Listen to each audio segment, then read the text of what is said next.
Hi, it's Ashleigh from Sweet Dreams Bake Shop, and welcome back to my channel where I make a lot of cake and cookie decorating tutorials as well as give a lot of baking business tips. And we are back for another day of Vlogmas in the 25 days of cupcake decorating. And today I am sharing with you one of my most favorite cupcakes of the series, this adorable gingerbread cupcake.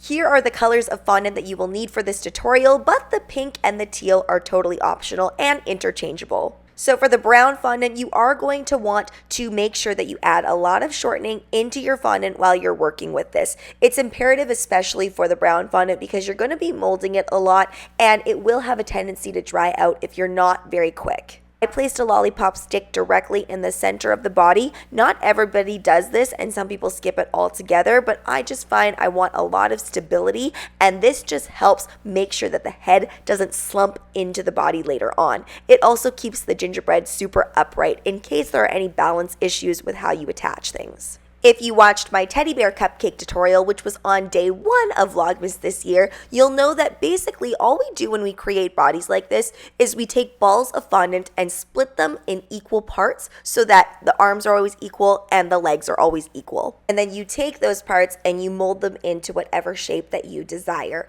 I always make sure that the arms are a little bit smaller than the legs. The legs tend to be a little bit larger.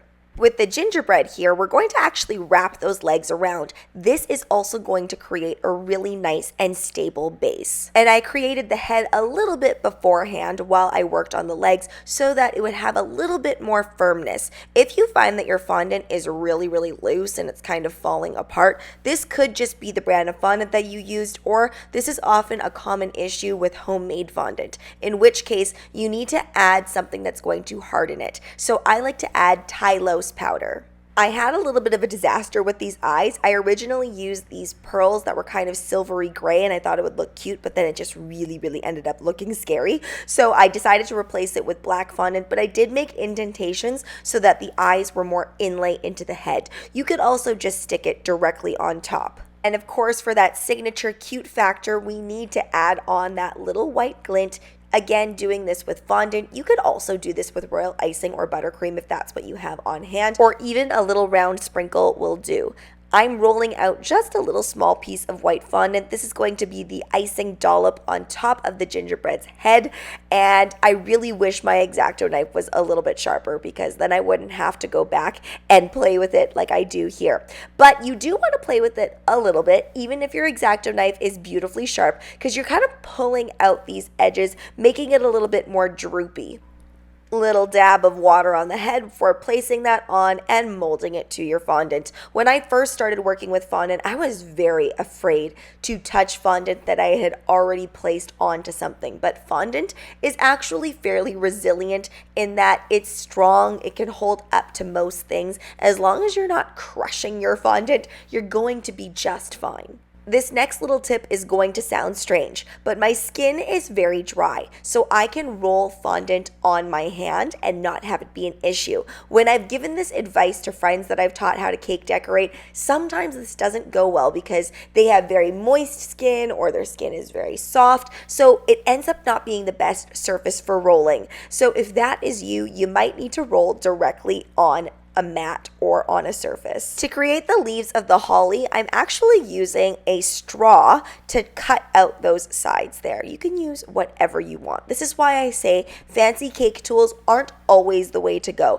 especially when you're making characters. There's so many ways to improvise. I wanted to make this cupcake very feminine, so I'm making all of the details pink, and they're not true reds and they're not true greens. But if you wanted to take it in a different direction, completely do that.